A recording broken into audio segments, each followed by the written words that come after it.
who is the director of the Chabad Jewish Center of suburban New Orleans in Louisiana. And Rabbi Nemes is, I believe, born and bred in the Chabad. I believe your father has a lot of stories about the Rebbe. Is that true? Yes. Okay. And I believe I once worked with your brother in Hanoch Lenar many years ago, your brother. So Rabbi Nemes has been the director of the Chabad, one of the Chabads in Louisiana for many years. And he actually has a connection to Florida because his father-in-law is davens in our shul here in North Miami Beach, in Rabbi Marlowe's shul. His father-in-law is Rabbi Spalter. And so it's a great honor for us to have Rabbi Nemes with us. With no further ado, Rabbi Yossi Nemes. Welcome. Thank you very much. Good afternoon, everyone. Wherever you are, I am speaking from New Orleans, as Rabbi Smith mentioned. One technical note, looking at all you, seeing some of your great backgrounds. One technical note, there's an internet outage in my neighborhood, so I'm not using a desktop, I'm using my phone. And the reason that it's important, I probably won't see your comments on the chat until later. So in addition to, I hope Rabbi Smith will ask questions. If you have questions, I don't know what the protocol is, either ask it directly or send it to Rabbi Smith on the chat and he will ask. Also, Rabbi Smith, you'll tell me if the sound is, if everything is okay. I guess you'll just leave it as is. I'm assuming it is. So we're in New Orleans, and for starters, may Hashem keep us safe and healthy. We're in the month, we're in the month of Elul, the final month of the year, the month of God's mercy and Rachamim, and the special closeness to Hashem. I'm sure you heard about the parable that the first Chabad Rebbe says. It's the time that the king is in the field. He's so approachable now. Hashem is so approachable, and he shows a patient, smiling countenance to us all. So may we be blessed with a good year, a year of life and a year of health. If you read the news, you read that in Louisiana that we are in the midst of a tremendous surge, and with Hashem's help, God will bless us with good health and so on. And may we have a blessed year wherever we are. So it's you mentioned my father. My father does have some amazing stories with the Rebbe. I'll try to work one or two in. I didn't have a plan, but that's actually a good idea. I want to begin with a story that happened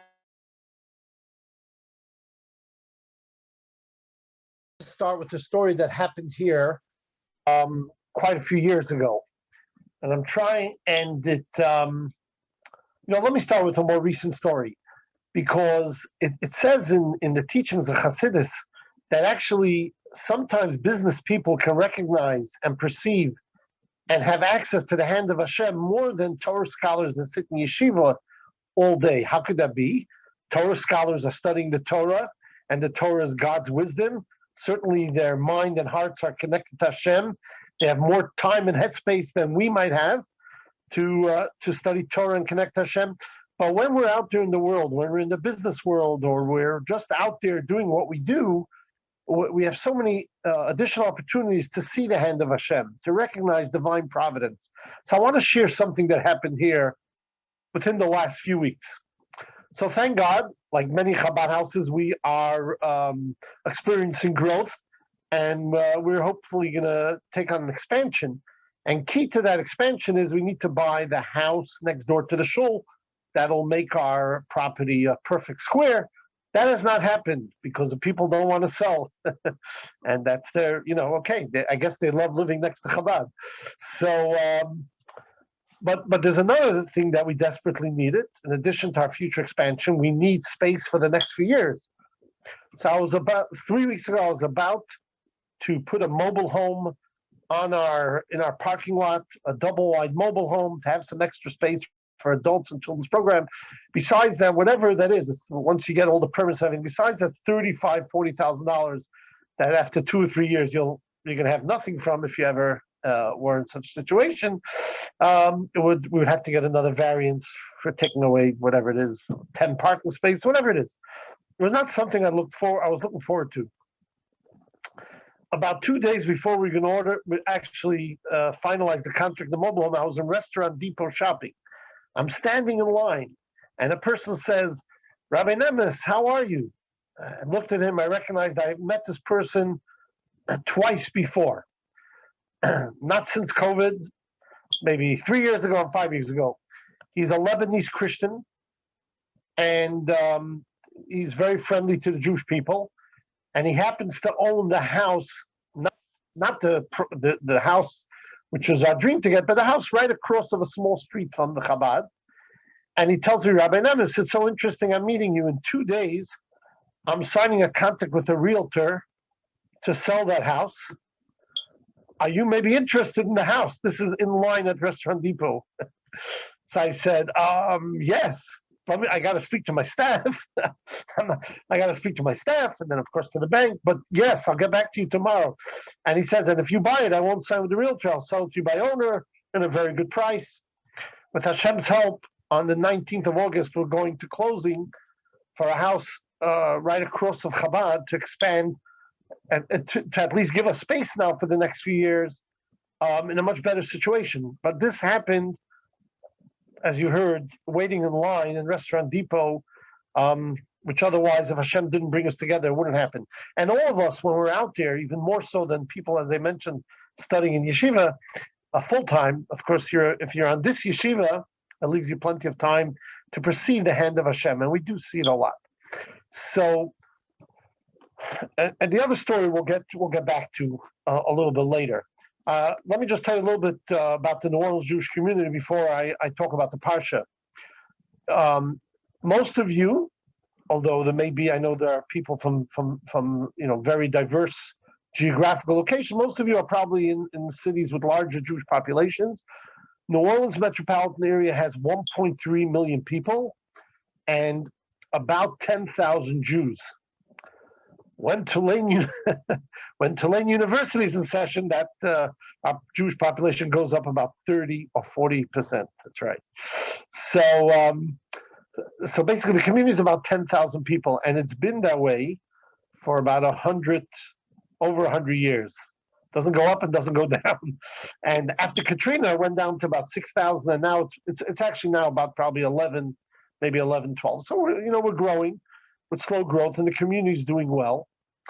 And there are like 7 or 8 temples.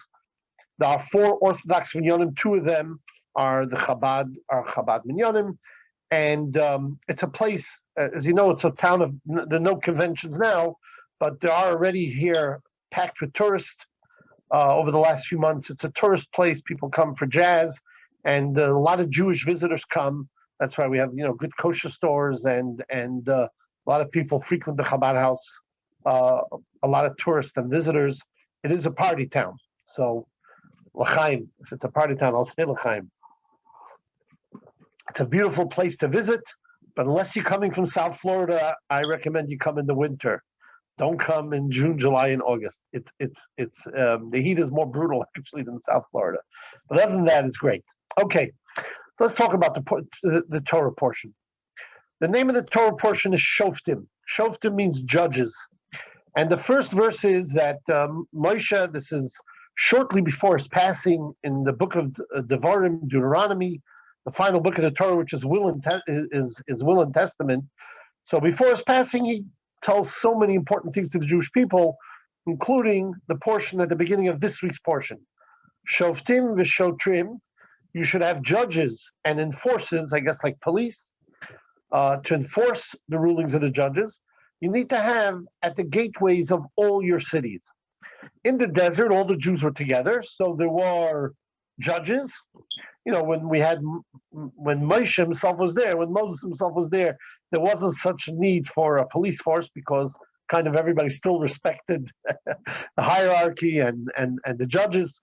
But as they're going into Israel and the Jews are going to spread out to the land, from the north up in the upper Galilee to the south, wherever Beersheba, wherever it was, the south of Israel at that time, The Jews are going to be all spread out with many cities, and each city needs judges, and we need people, a police force, or people to enforce the judge's ruling when it needs help enforcing. So that's what it means in all sha'arecha, means in all your gates, which it implies all your cities. But we know that everything in the Torah has a lesson for us in our lives, in our situations, within our own persona, within our own environment and surrounding. And indeed, in many of the commentaries, it talks about that the gateways are the entry points for our own body, for our own self. So, for example, and pay attention to this, will become key later.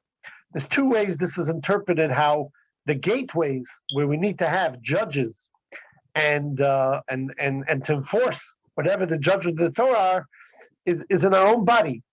One interpretation is it talks about our head and our entire body. It would be the mind, the eyes, the ears, the nose, the mouth, the hands and feet, the entire body. This is a common interpretation.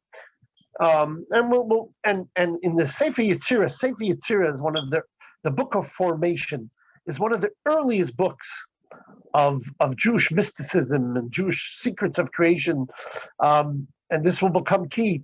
It's traditionally we say that actually it's based on an outline or based on teachings that Adam Arishan, that Adam had in the Garden of Eden on the original day he was created. So it's absolutely the first book. Everybody talks about what was the first profession and the second profession. I'm not sure. Actually, the Torah does say, but this is the first book ever published. All right, and it was before the Dummy series. It was before even the Torah itself. Okay, so what does it say in the Book of Formation? The Book of Formation, it says that these gates that we need to protect with judges and police, so to speak, are the 7 gates. Traditionally, when we talk about gates in Judaism, often the 7 gates, the 7 gates are all on our head. The ears, the 2 nostrils, the eyes, and the mouth. That's 7. Now, what it means to protect is very important. And later we'll talk about why in this book it talks about only the gateways of the head. What about our hands and feet? Don't we have to be careful what we do, where we go? He says the gateways you have to be careful are all in the head, and later we'll explain why. In the Book of Formation, the book that Adam wrote in the Garden of Eden. So what does it mean? It means our eyes. We need to be careful what we see. Not everything out there is advisable for us to see. Certain things can leave a negative impression. The Rebbe would often encourage that with little children. We should make sure that even their toys are of a positive nature, of kosher animals, or non, very aggressive things is not good for a child to have. Now, true, children and young people are more impressionable than us. But for all of us, it doesn't matter. We could be 101 years old. What we see leaves an impression, and when we see positive things, when we see peaceful things of positivity and calmness and wholesomeness and holiness, it puts us in a mood and it leaves an impression on us in a positive way. And when we see things that could be violent, and I'm not talking about turning away from violence that might be in a situation where we have to stop it, or we have to call the police. I'm talking about, we're talking about on the big screen or the small screen, or just, pictures and things like that. And, or just negativity or things like that. We have to be careful what we see, careful what we hear. We know in Torah it's an important thing to not listen to Lashon Hara, to negative speech about other people, not talk about, certainly gossip. There's an interesting halacha in Jewish law. It says, if you're visiting with a person that doesn't like another person, and you happen to either like them or certainly don't dislike them, don't say something nice about that person to the person that you have a hunch might dislike them, because you're going to say something nice. Perhaps you even mean something nice, or perhaps you want to get the other guy going. But what's going to happen is you're going to say, that guy, I saw him, he spends so much time with his kids. And you kind of have a feeling that the other fellow's going to say, yeah, but you know how he treats his parents? So that's how careful we have to be, is to not even initiate a conversation in such an indirect way, because we shouldn't listen to negative things about people. The nostrils, that's a good question. What does it mean we have to protect our nose? The nostrils, the last two are the nostrils and the mouth. And by the way, today, especially in this variant, the first things that people are losing are the taste and smell. So we got to protect the taste and smell. What does it mean in our mouths and our noses? And the nose is more spiritual things. It's to be careful that we should be. What do I mean? The nose is more spiritual, because let's say a person faints, what do you give them? You know, when they're semi-asleep, or when a person's semi-asleep on a very light faint, you can call their name. You can still use their ears. But if they're in a deep faint, when it doesn't work to whisper their name in the ears, what do? You take smelling salt and you put it by them. I remember in the shul that I grew up in, if anybody used to fall, like, Rosh Hashanah davening's 4 hours, if anybody would fall asleep, the fellow next to them would put some smelling salt, under their nose, and kind of get them up, so they could be up, not miss the kedusha or the priestly blessing or whatever. So when a person is in a deeper faint, you're gonna put something under their nose to smell, because a scent touches our soul. So it talks about having the right spiritual access or engagement with spiritual things. And speech, there's two ways, of course.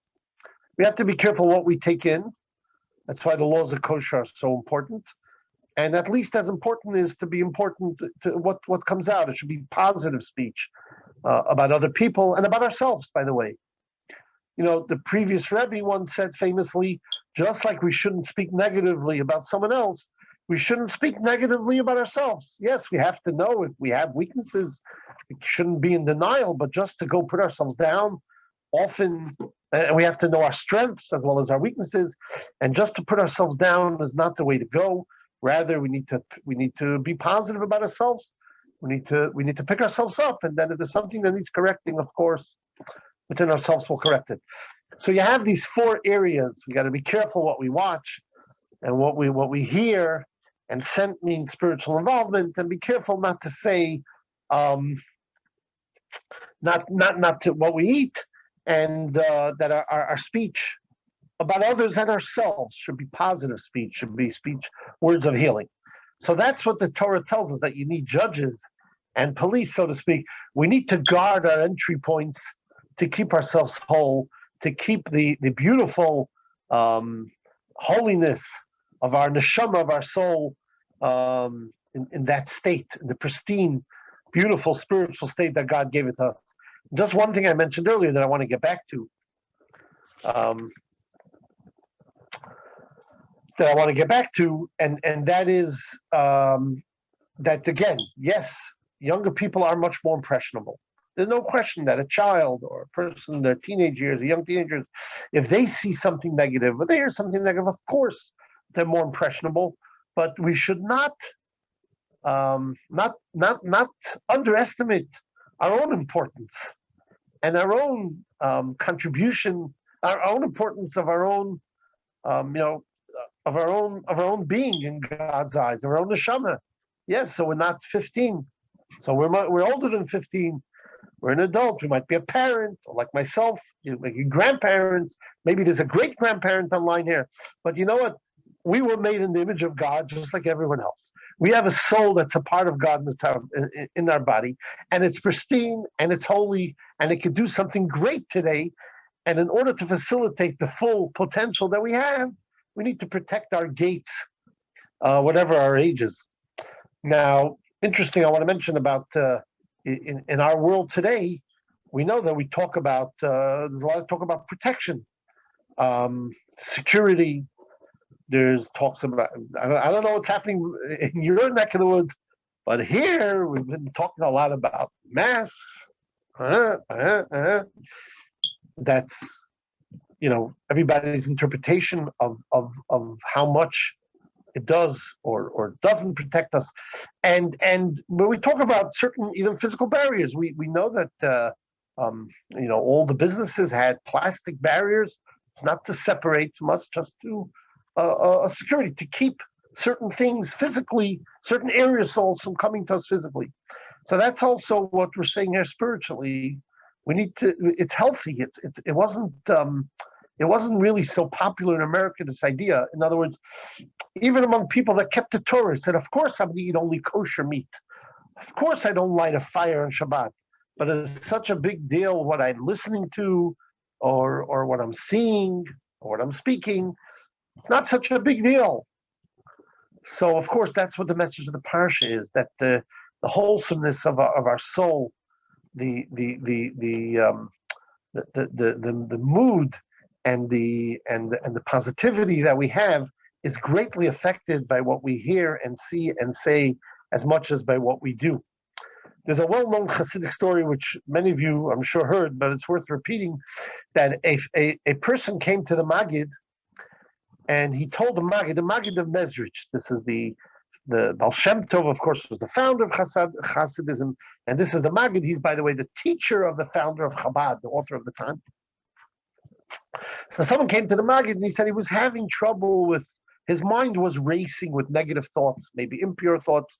He didn't feel that he had, nothing clinical, but just in his own day-to-day lives, he kind of was maybe more worried than he should have been, inappropriate thoughts and things like that. So he asked the Maggid, what should he do? So the Maggid said, go to, there's a Jew living in the corner of the town, in a little home. Go over there, he'll help you with this. So he goes to the corner of town, he knocks on the door. There's no answer. He knocks on the door again. There's no answer. He goes to look in the window. That's the way it went in those days. The window was next to the door. He looks in the window, and the fellow sitting there, the fellow who the great Rabbi, the Maggid, sent him to, is sitting there. He knocks on the door again, and the fellow doesn't answer. So he goes to sit down in the grass for a few minutes, and then he goes back to the door. He knocks on the door again, and the fellow opens the door.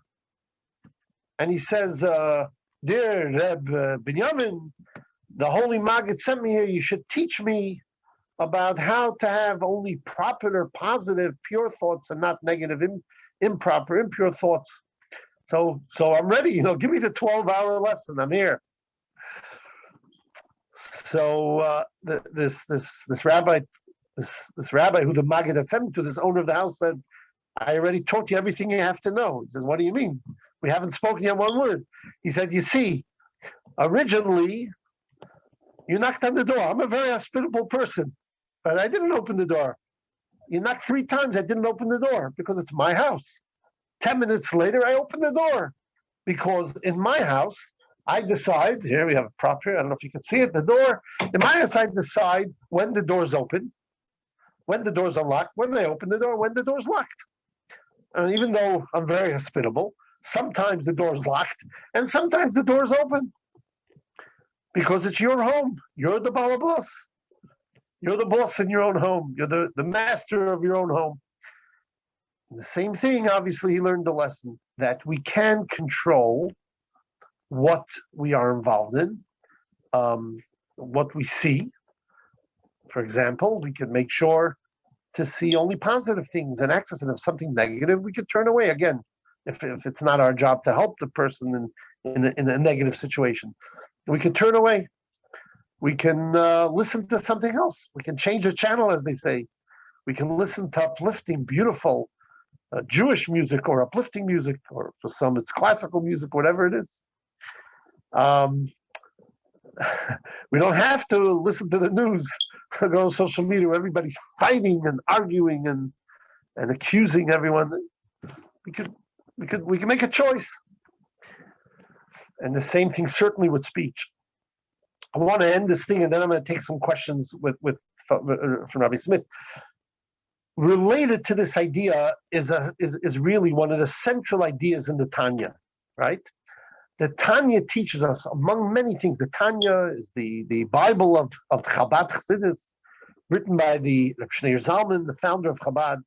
And in Tanya, a very large section in Tanya, for those who study Tanya, I think it's like chapter 12 through 14, but many other places in Tanya is that the mind can rule over the heart. We are in control. We are in control of our destiny and what we do. We're not always in control, certainly we're not always in control of our attitudes and our feelings.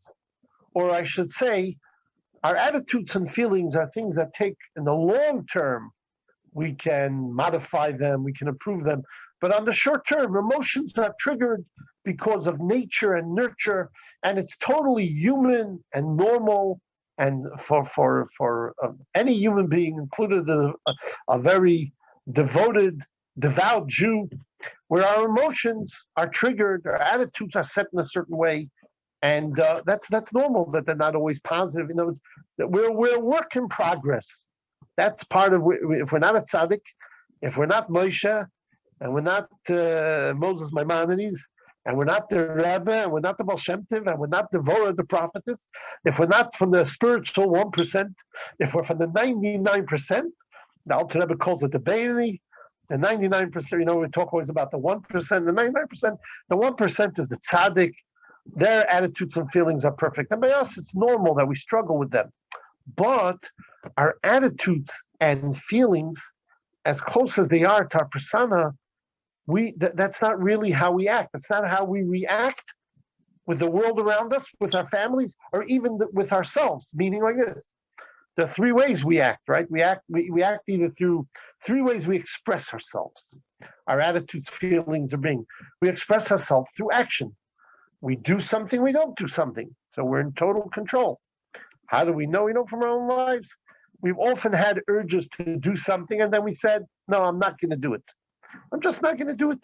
Or sometimes we weren't in the mood to do something because of our feelings or attitudes, or we were just feeling lethargic, and we went and we did it. You know what?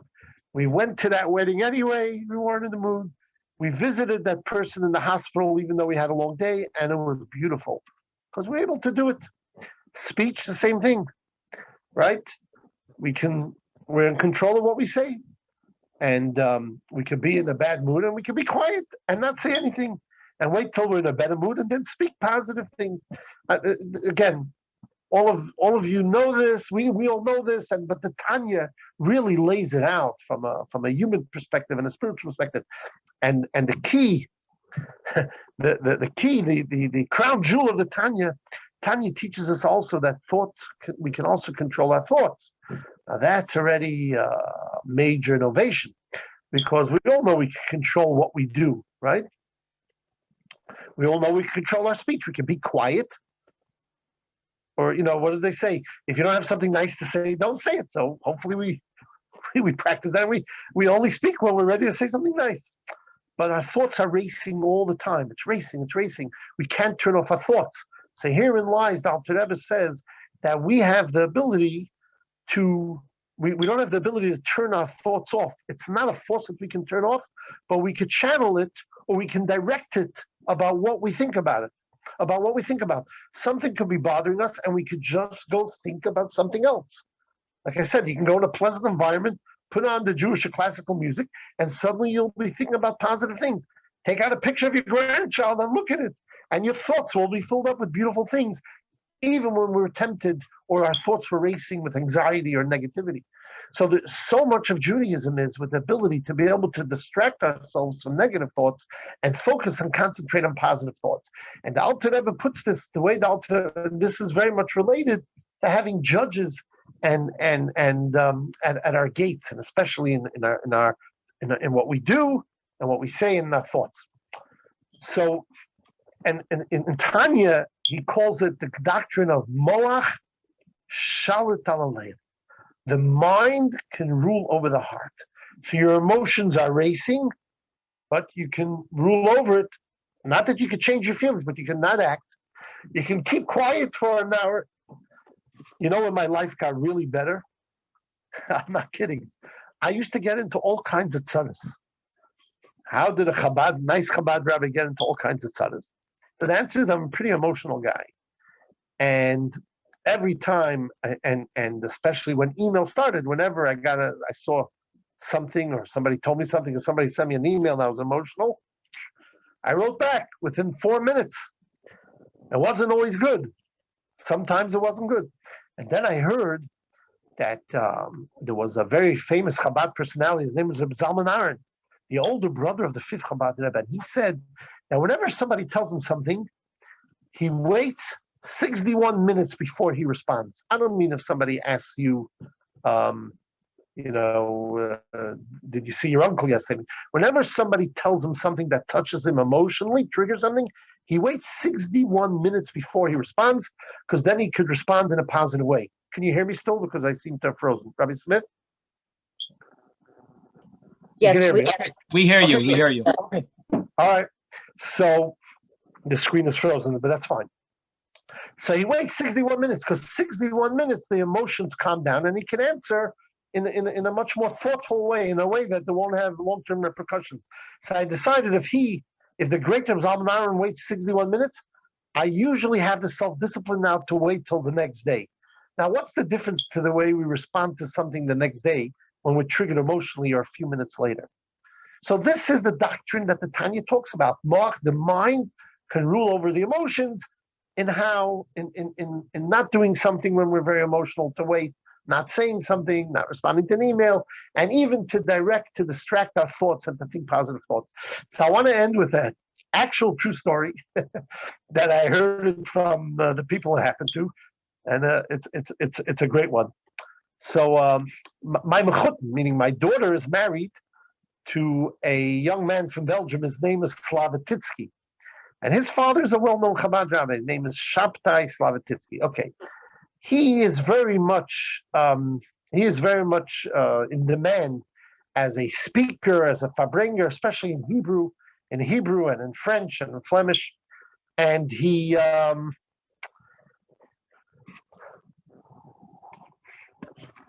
often brought to Israel on speaking engagements.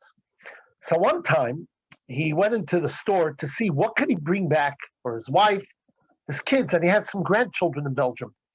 And he saw there in Hebrew his grandchildren in Belgium, the Chabad community, the kids all speak Hebrew.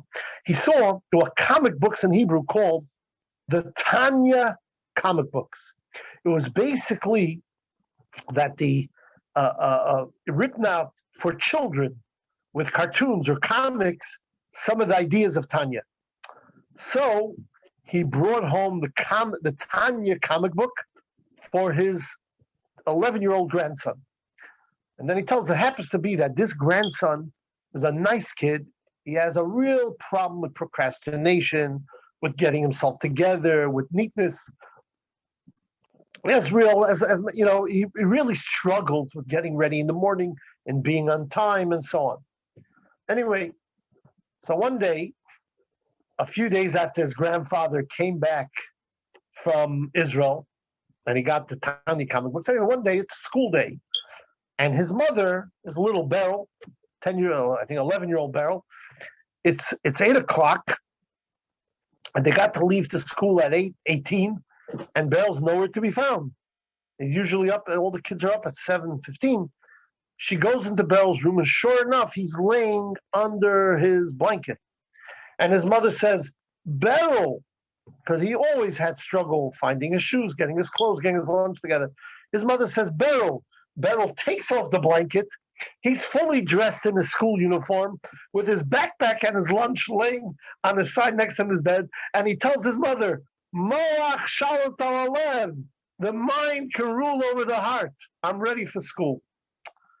So with that, I'm going to maybe give a story or two later about New Orleans and my father and Rabbi Smith, or anybody else. If you'd like to ask some questions, please go ahead.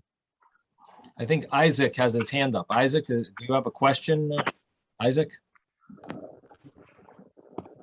Hi, thank you very much, Rabbi. I'm sorry. Let me put this on. I'm walking around with my phone. I'm sorry. No problem. First of all, thank you. You're very welcome. I enjoyed all of it. I have to just get this out because it was bothering me during the class.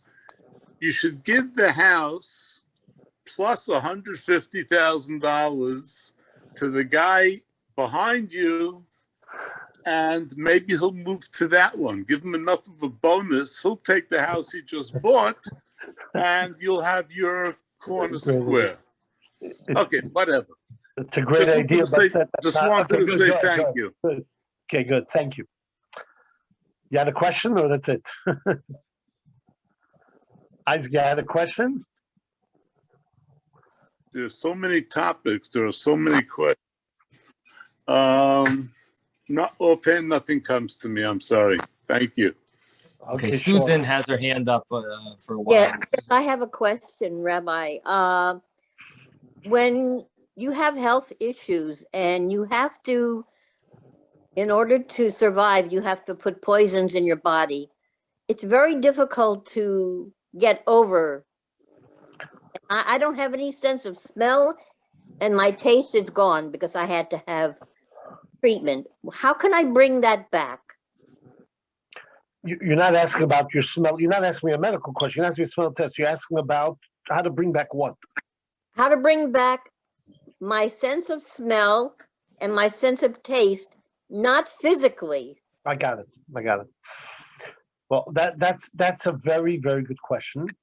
And of course, you went through something physically, which also, of course, affects our ability to serve Hashem. You know, Yes. my Maimonides talks about that one of the reasons, the main reasons why we want Mashiach, and we want for many reasons, says, but we want a world of good health and a world of peace with no war, without war, and for its own right as well. But since the most important thing is our relationship with God and how we serve Hashem, the fact is that when you have health issues or we have struggles of financial and certainly health, and God forbid some people have tragedy and trauma, it certainly, first and foremost, affects our relationship with Hashem, and it makes it much more challenging.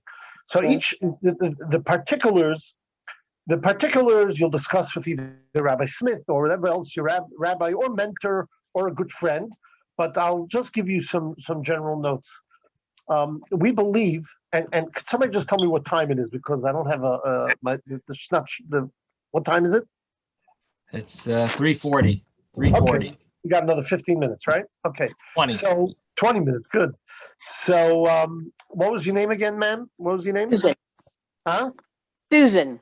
Sarah. Susan. Sarah Susan. Devar. I got okay, Sarah Devar. So very often with a challenge comes extra opportunities. Now I'm going to share with you a well-known story with the Rabbi. And even though it's in a totally different realm, I think there's a lesson about this as well. So there was a professor in Israel, a very special person. His name was Avner Shaki. He was an extremely intelligent man, but he also at some point became a public servant. He was a member of the religious Zionist party in Israel, and he was a member of the parliament. This is in the 1980s.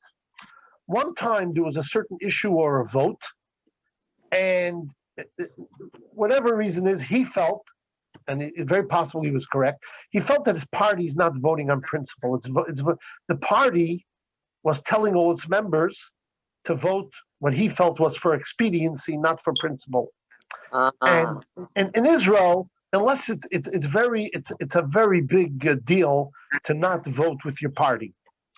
So he ended up voting differently than the rest of his party, and they unceremoniously got rid of him. I'm not sure, I don't remember the next day or for the next Knesset. And even though he felt he did the right thing, it's very not pleasant. It affected his career. There was a lot of it was not a very pleasant experience. He came to the Rebbe on a Sunday, I think it was, when the Rebbe would give dollars and blessings. And when the Rebbe saw him, the Rebbe said that sometimes you have to take a few steps back. Sometimes God puts you a few steps back so you should be able to jump further. You know, we just had in the Olympics, you know, the long jumper. It's so interesting. The long jumper, before their goal is to end up 25 feet away. What do they do before that? They move back, right?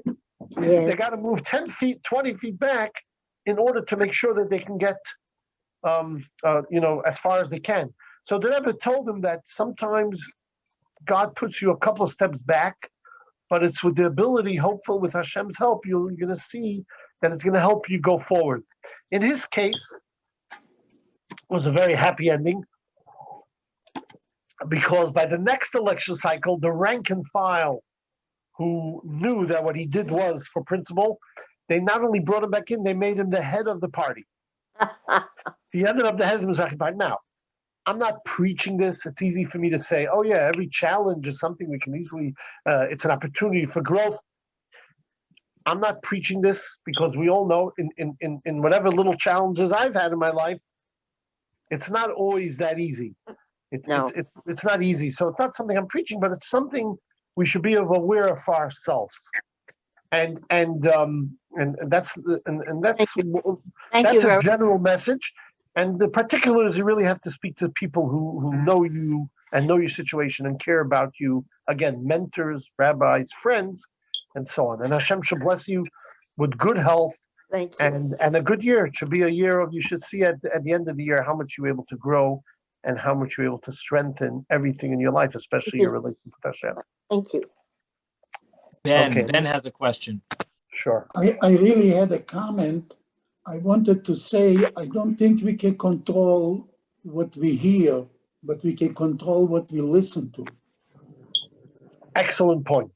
And I agree. The same for seeing. I don't think we can control what we're seeing, but we can control where we want to look at or what we want to look at. Or focus on or remember. Right. So I agree. I mean, to a large, sometimes we can control what we see and what we hear, but often what we hear and what we see is just comes in front of us, and we can control the narrative or what we focus on and what we concentrate on, what we notice, and so on and so forth. Right? You know, there's there's a story with the Badicheva, right? I believe Yitzchak Badicheva. Right. He was a friend of Al Rebbe. He was known as the most famous lover of Israel. He saw the same things we saw, but he just framed things differently. This is one of his most famous stories. Is he looked out of his window and he saw a fellow with tallis and tefillin.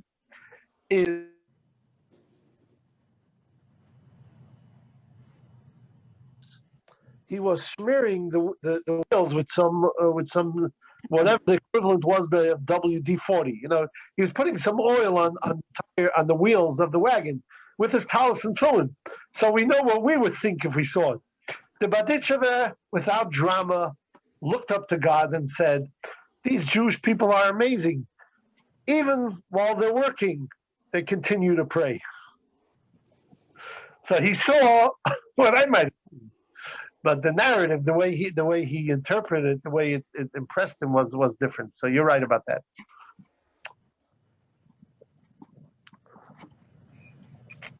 Any other question? Anyone have any thoughts or comments?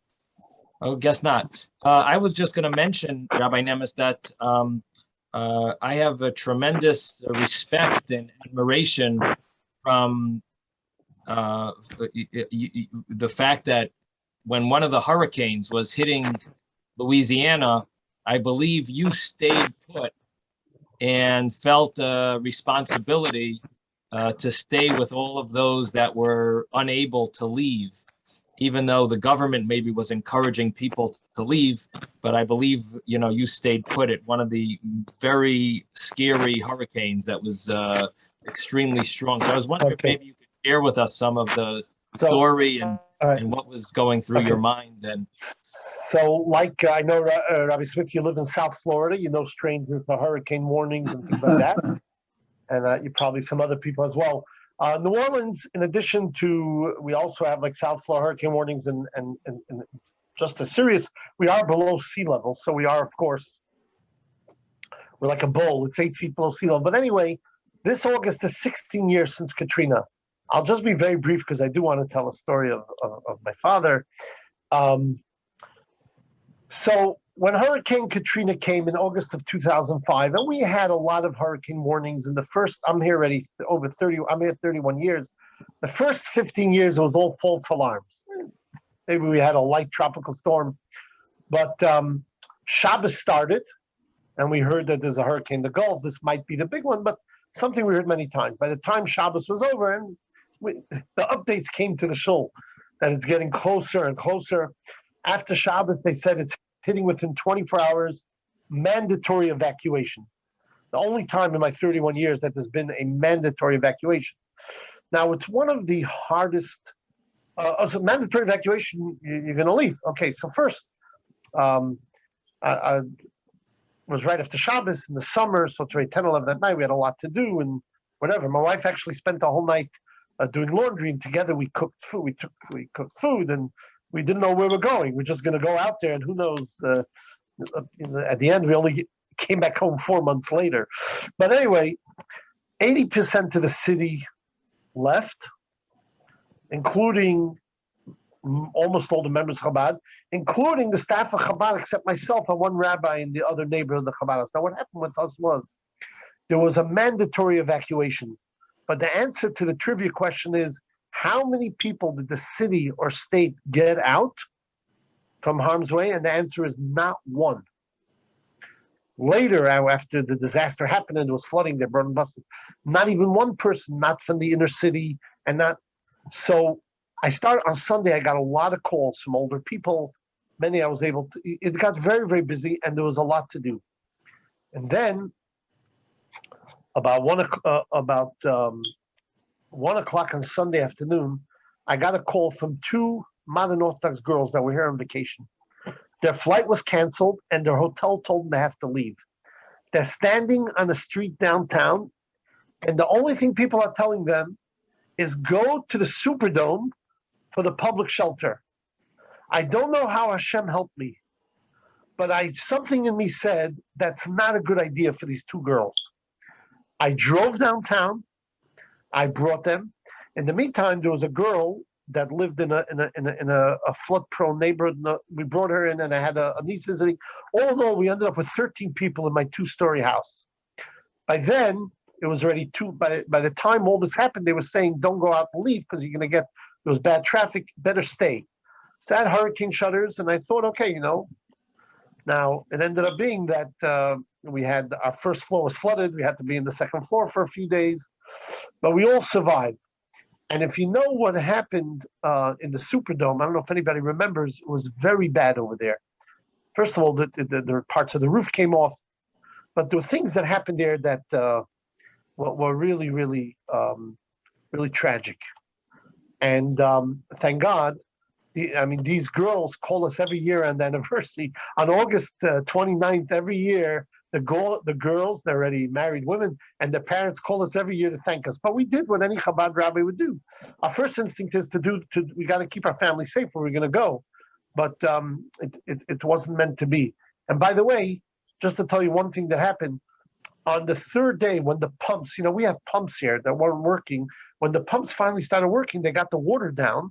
So we're left with mud, some down power lines. It was dangerous to go out. But in the middle of the night, I see a flashlight from the house. There's an elderly non-Jewish couple that I didn't even know I couldn't believe they stayed. I see they were picking up their flashlight to the helicopters flying over, because not in our neighborhood, but in some neighborhoods, people had to be taken off the roof. You remember that? So they were using a flashlight and a mirror to try to get a helicopter to come. So I waited. I couldn't go out then because, again, there was down power lines. But in the morning, it was just mud, and you could see where you're going. I went across the street, and the man tells me that his wife is having heart palpitations, and they ran out of food. They were an elderly couple alone. He has a son in Baton Rouge. So I went. I didn't have phone, but a block away, one of my members who also stayed had a phone, had one of these phones. First of all, I brought them bread and some water, and I went a block away. I called their son in Baton Rouge, who came with a big truck and with a police escort and took his mother to hospital in Baton Rouge. And thank God they survived them for a few years. We're in contact with them. So you never know what Hashem has in store for us and what we have to do. Trust me, I am no hero. I am more on the coward side. But when extraordinary times happen, may I never have to experience it again. You got to be ready to do what needs to be done. I wasn't planning to speak in this, but that, Rabbi Smith, is a little bit what was going on. Thank you. So yeah, I don't want to take any more of your time, but tell us. I want to finish with the story of my father if I still have time.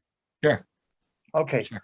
So I'll finish with one of the most famous stories with my father was that my father was a stamp dealer. He used to deal in collector stamps, special issue stamps, rare stamps, and then in the 60s and 70s it was a big hobby, and he used to sell just like people today still collect art, and they collected art then also, or memorabilia. It was a big thing where especially wealthy people would collect all kinds of sets of stamps, and he would buy and sell.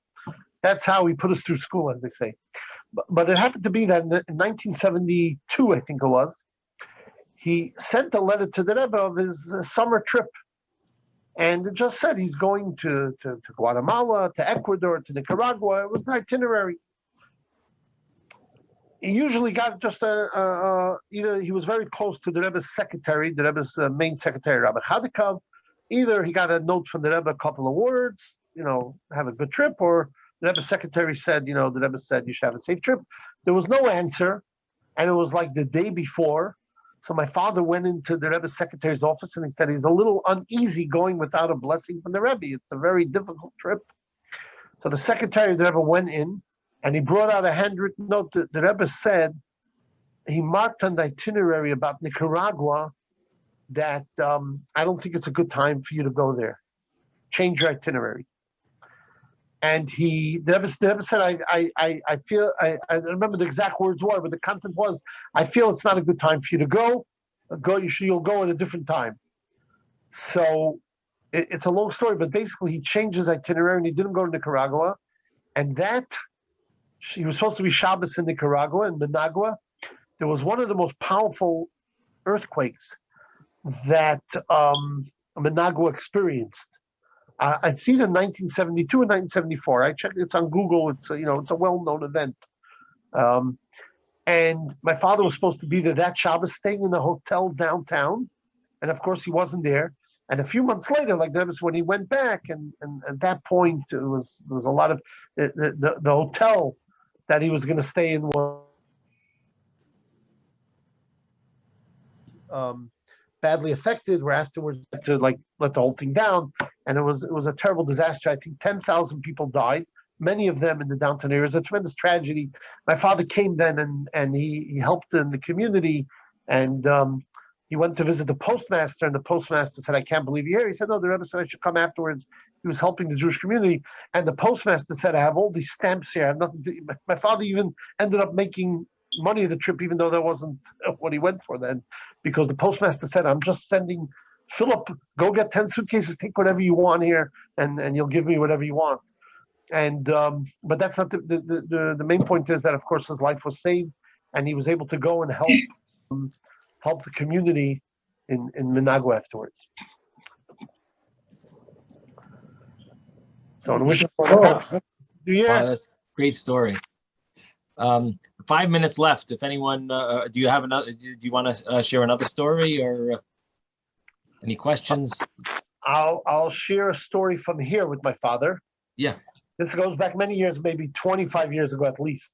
My father was here for Sukkot, and before we went in the middle days of Sukkot, you go with the schools are closed. You go for a Chol HaMoed trip. But my father said, before we go for a trip, we have to go find Jews to make the blessing on the Lulav and Etrog. It's about to share the mitzvah of the blessing on Lulav and Etrog. So I went to a place where I knew a couple of people. My father said it's not enough. So we went to this large hospital, and at that time, you didn't have to be a chaplain. They would give any rabbi. They gave me the Jewish list. The privacy laws were a little less enforced.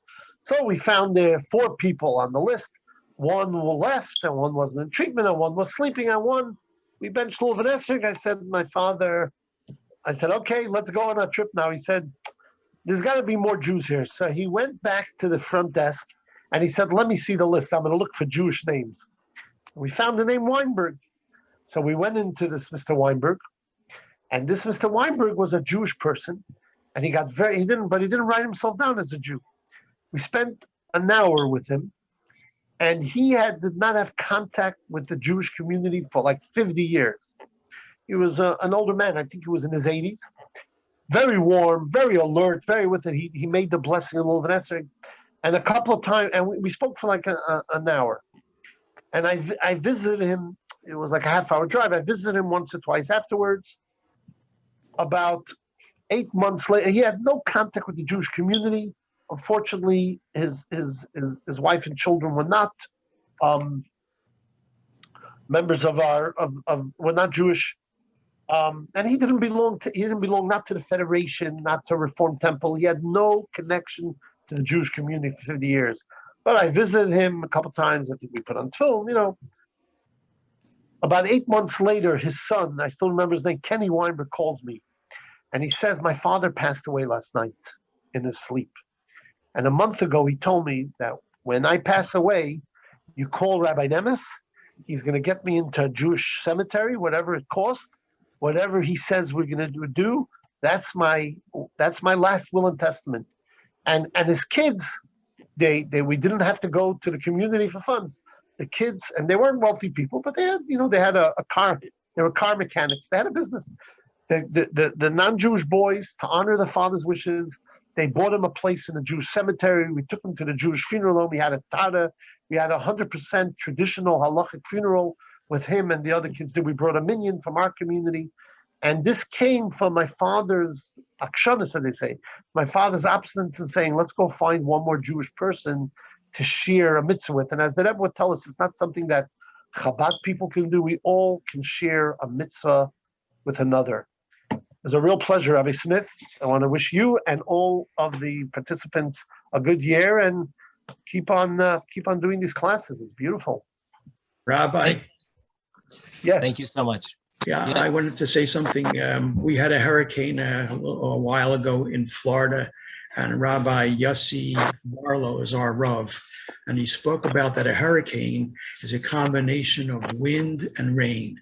What's wind is ruach, and what's rain is geshem, which is gashmias and ruchnias. What does it mean? That when we had the hurricane, the entire community came together, and there was a complete unification of gashmias and ruchnias, and brought out everybody's chesed and everybody's kindness. We had lots of food that was cooked, and we had lots of people over the rabbi's house, and cookouts and all kinds, not cookouts, but eating outside because the electricity went out. And anyway, it was the wind and the rain, which was the gashmias and the ruchnias, combined to bring out everybody's best points of their people, Love of their humanity. Beautiful. I love that. Beautiful. Thank you, Rabbi, very much. A great you. lesson. Thank My you, pleasure, Rabbi. Elizabeth. You're welcome. Thank you, Rabbi, very much. Thank you. Thank you so much, Rabbi. A pleasure. Shana Tova to all of you. Amen. Okay. Stay safe. Sei gesund. I'm going to go. Okay. Goodbye, everyone. Thank you so much. Bye-bye. Bye. Bye, Rabbi. Thank All the you. best to Rabbi Smith and everyone else. Yashakaya. Thank you.